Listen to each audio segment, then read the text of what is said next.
Folks, it's here. Finally, after everything, and the national championship was great. Do not get me wrong about that. But football is here.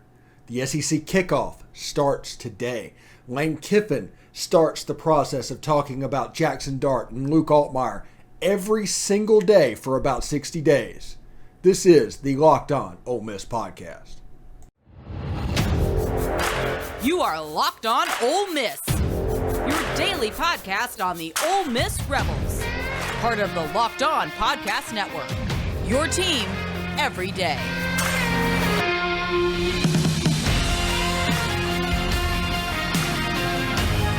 All right, welcome to the Locked On Ole Miss podcast. I am your host, Stephen Willis, at the Stephen Willis on Twitter. You can see it right there. Follow it. I commentate on all kinds of stuff. I kind of just speak my mind and do whatever I want to do. But I like to have fun, and I post a lot about Ole Miss because I really most care about Ole Miss and what they're doing. So if you want some Ole Miss information, yeah, it's going to be right there. Also, we'd like to thank LinkedIn Jobs for being the official college football recruiting sponsor across the Locked On College Network. LinkedIn helps you find candidates you want to talk to faster. Post your job for free at linkedin.com/LockedOnCollege. Terms and conditions apply. And also, thanks for making the Locked On Ole Miss podcast your first listen every day. We are free and available on all platforms, including YouTube. We're trying to get to 2,000 subscribers before the Troy game. If we have that, we're going to do a pregame show. So do us a favor. If you haven't subscribed, please do. If you have, please tell a friend. Either way, let's get that done. We're kind of on track right now. We've done 250 subscriptions in the last 2 weeks. If we do 250 more, this next week, 2 weeks is the toughest part. If we hit 250 more, we'll be on track because I think we're going to be able to hit 500 in August, personally. And I think our fall practice coverage will handle that. Anyway, SEC Kickoff, SEC Media Days actually starts today. It's here, folks. We've made it. So now I get to spend the next better part of about 60 days talking about Luke Altmyer versus Jaxson Dart, and I am not complaining one bit. I am so fired up at the prospect of this. And you look at these two quarterbacks, they're two completely different quarterbacks. Everybody's like, what is a Lane Kiffin style quarterback? You know, whenever he recruits and brings people in. And you see all these different players. And it goes to the point, it's not really measurables of what he looks for. I think he looks for competitiveness. I think he looks for moxie a little bit. I think he looks for a slightly mobile person. I think Blake Sims changed him a little bit there.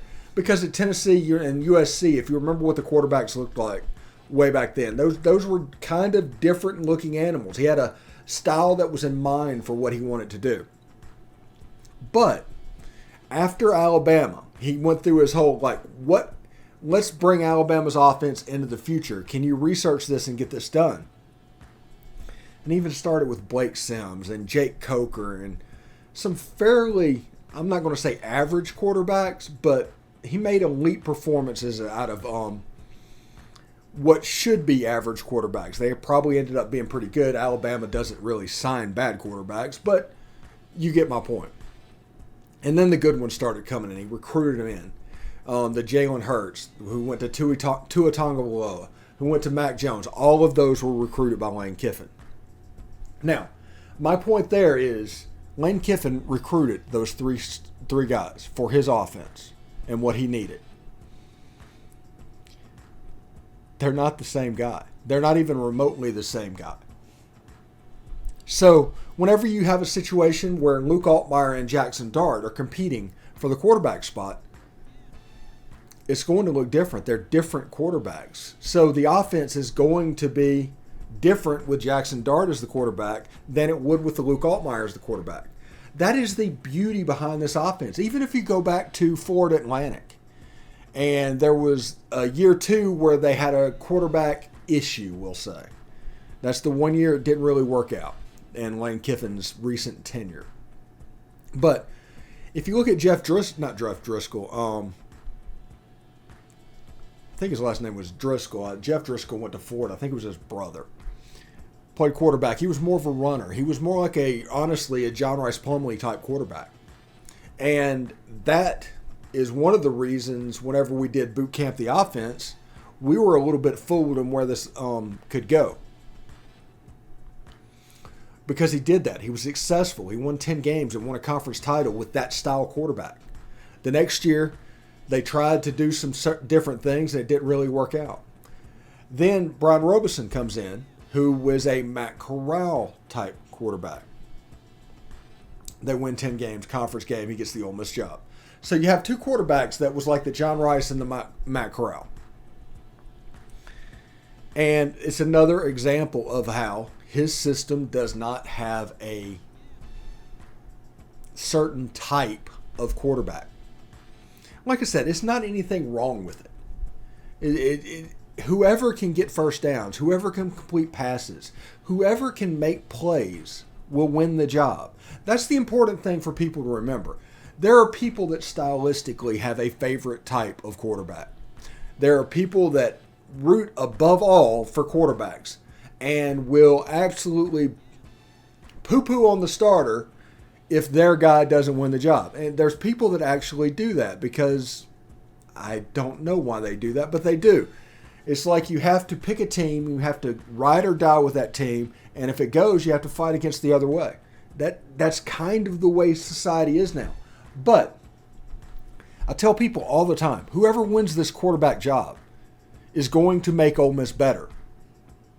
Whoever wins this job, Ole Miss is going to be better for them playing quarterback. So if you are rooting for the other guy, or if you said that you think the other guy was going to win the job,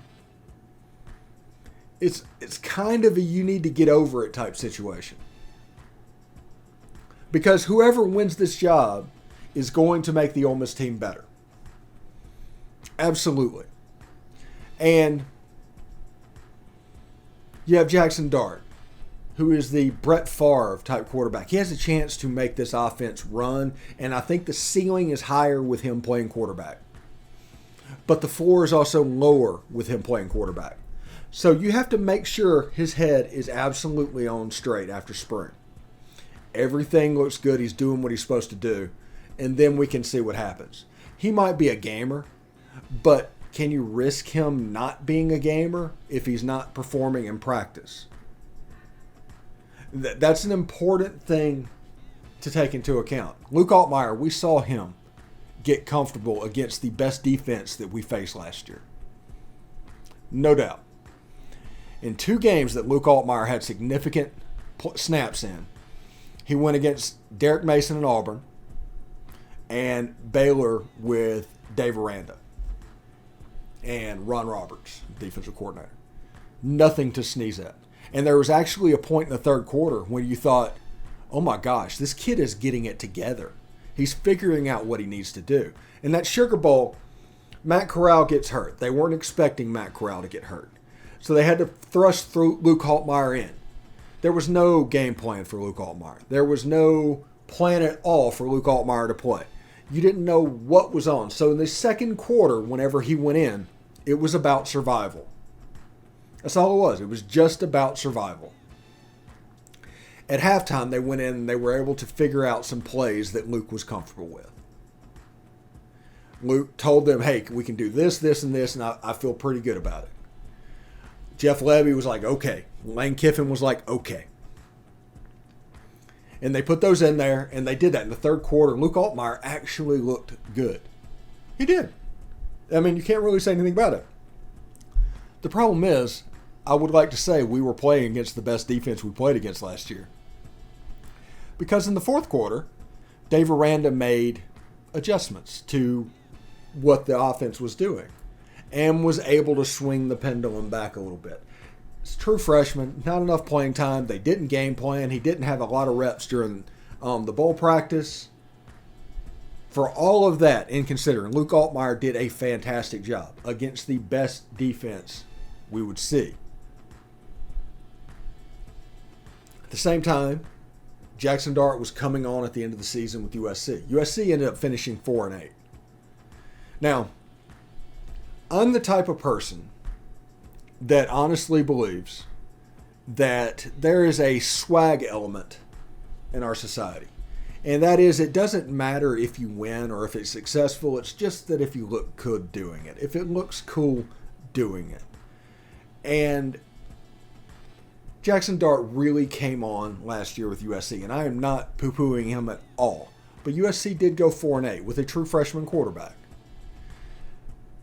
In the weaker Pac-12, Pac-10, I don't even know what it's going to be called. It might be merged into the Big 12 by the time you watch this. Who knows? But I need to know that there's there with Jaxson Dart. And this fall camp practice is going to be important for that.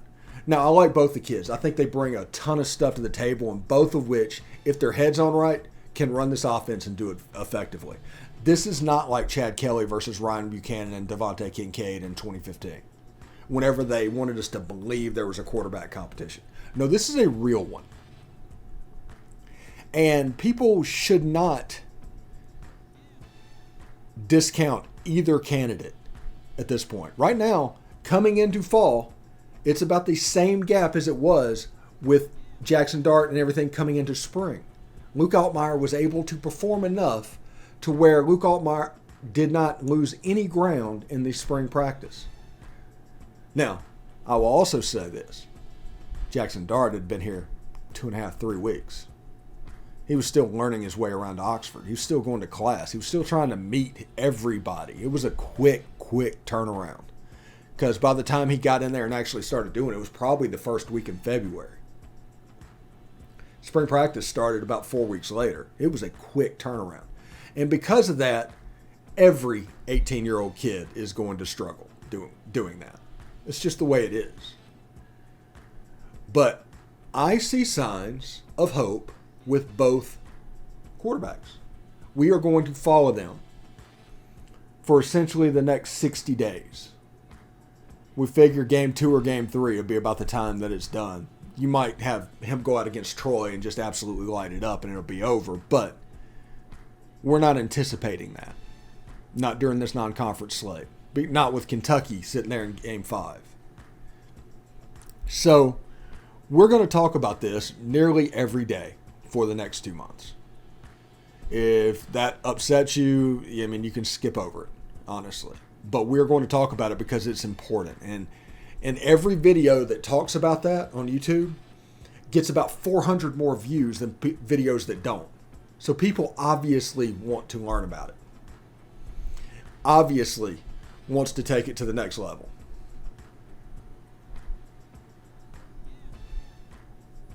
Anyway, let's take a short break here and tell you about LinkedIn College. As the sun comes out and small businesses are back in business, LinkedIn Jobs makes it easier to grow your team. LinkedIn Jobs helps you find the people you want to interview faster and for free.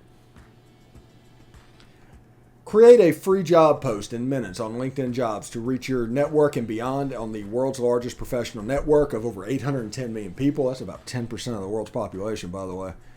Then add your job, add the purple hashtag hiring frame to your LinkedIn profile, then spread the word that you're hiring so your network can help you find the right people. It's why small businesses rate LinkedIn Jobs number 1 in delivering quality hires and versus leading competitors. So this is what I want you to do. Go to LinkedIn Jobs and let it help you find the candidates you want to talk to faster.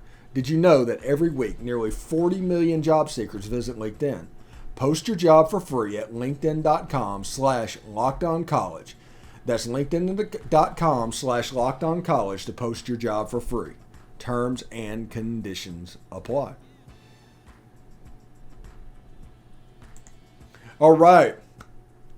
Which NFL stars move the betting line the most starting July 18th? That's today. Locked On gives you the 50 most valuable players in the NFL from the odds makers at BetOnline.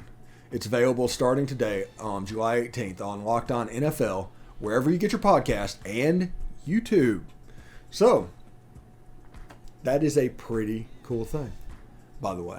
Also, thanks for making the Locked On Ole Miss podcast your first listen every day. We are free and available on all platforms. Do not forget to rate and review us on iTunes. Give us a 5-star review. You can say whatever you want to say. Just give us a 5-star review.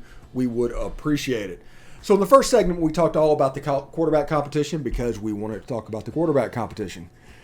we're going to have a short segment here, and we're going to talk about SEC Kickoff and how that is expected to go. And then we have Chris Childers coming next segment. We put him out early over the weekend. There'll be a replay. You can enjoy it. Getting ready for SEC Media Days with him talking realignment and the like. Anyway, so Lane Kiffin, Cedric Johnson, Nick Broker, and Jonathan Mingo are in Atlanta today for SEC Media Days. I'm going to try and find some stuff. I'm going to put it up for you as this goes on, but it should be a really cool thing for you guys. And we're going to try and grow this and get ready for football season. And like I said, tell a friend if you've already subscribed. If you haven't, please do, because this is kind of an important, kind of a big deal. We want to get to, honestly, 3,000 subscribers by the end of the year. That is our hard goal. But we want to do that. Anyway, we started thinking, it was like, what does the media want SEC Media Days to be about? What are the 5 things the media want SEC Media Days to be about? And whenever you're sitting here and looking, it's like, hey, is it going to be about my team? Is it going to be about me wanting this? Is it going to be anything? No, nothing is going to come out of SEC Media Days that is anything really related to your team. If it does, it's a bad thing. I think last year Texas A&M leaked that Texas and Oklahoma was coming in.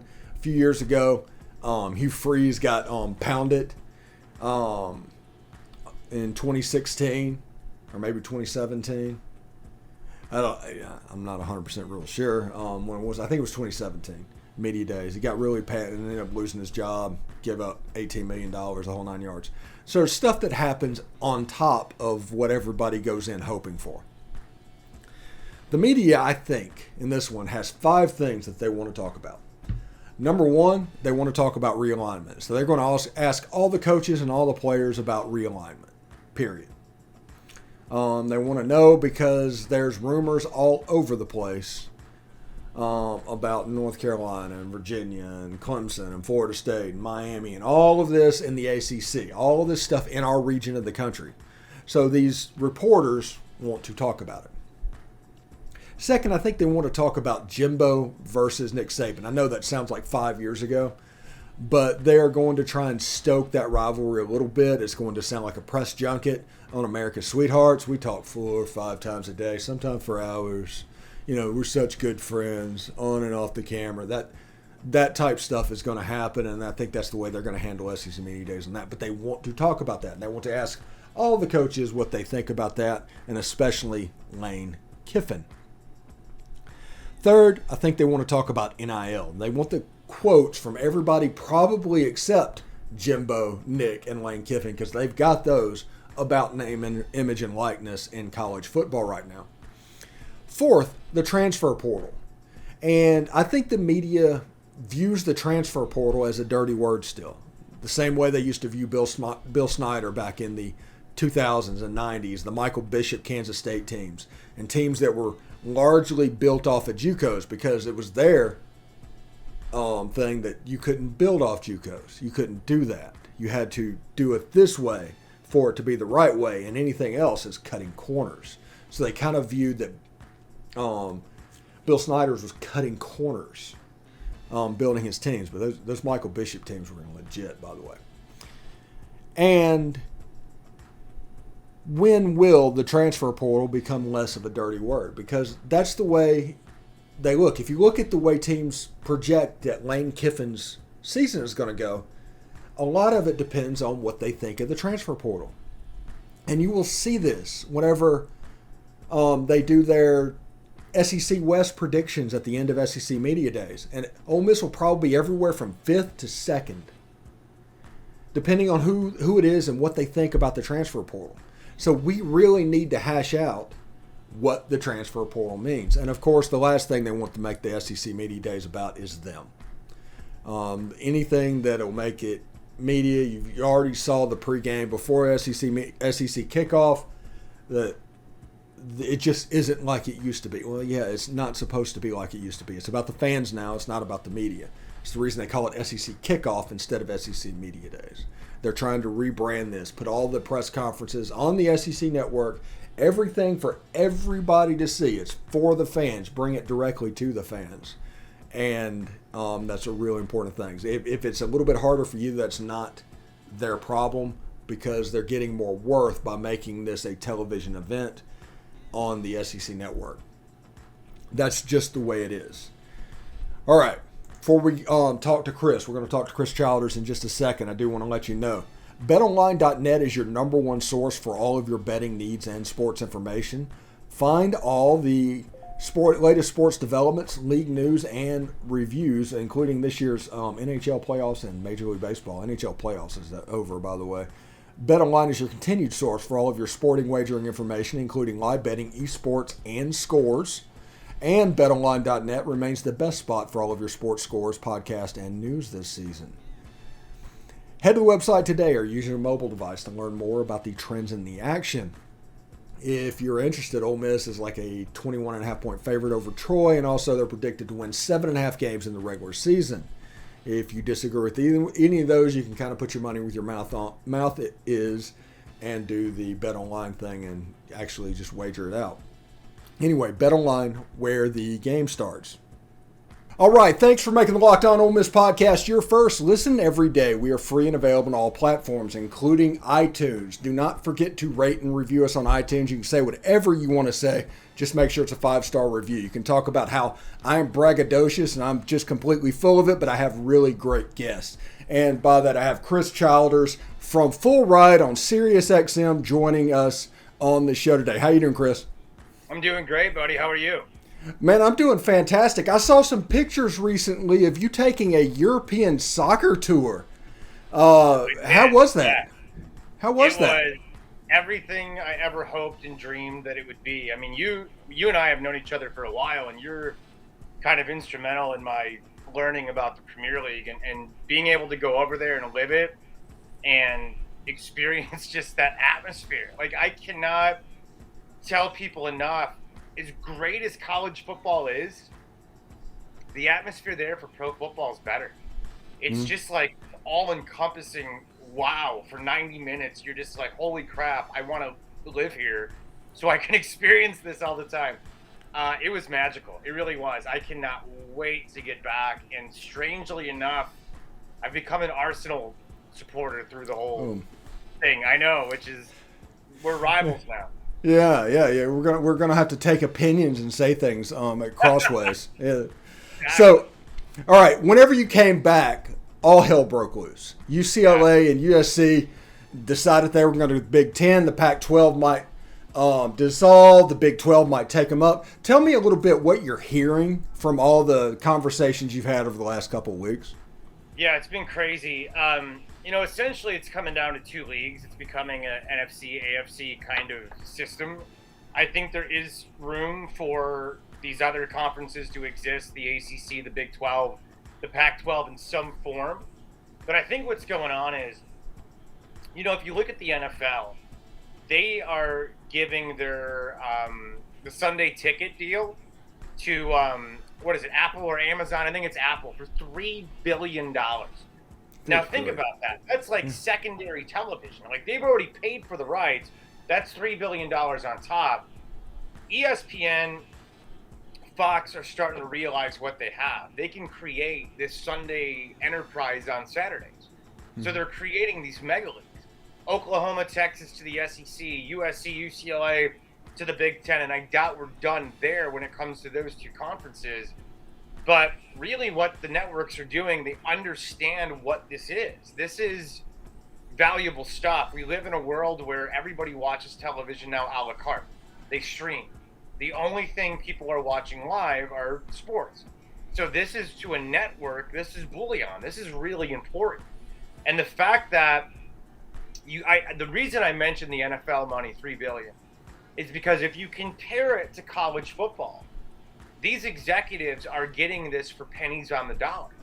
They're really kind of fleecing college football, if you think about it. And the athletic directors are at their mercy and the presidents are at their mercy. But if you compare it to the NFL and the kind of revenue that can be generated from it and is generated from it, I think that's what's moving the needle.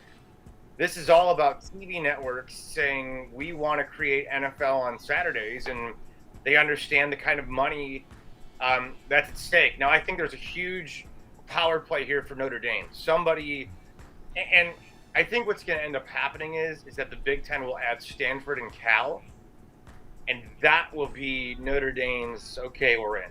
Because if you add Stanford and USC, and those are their two huge rivals out west, they want to make sure they protect, on top of the fact that they'd still get to play Purdue, they'd still get to play Michigan State. They really get to have their cake and eat it too. So I think that might be where we're going, is that in Stanford Cal, you haven't heard a word about them when it comes to the Big 12. So I think that's kind of what's happening behind the scenes, and that could be the big linchpin that pulls Notre Dame.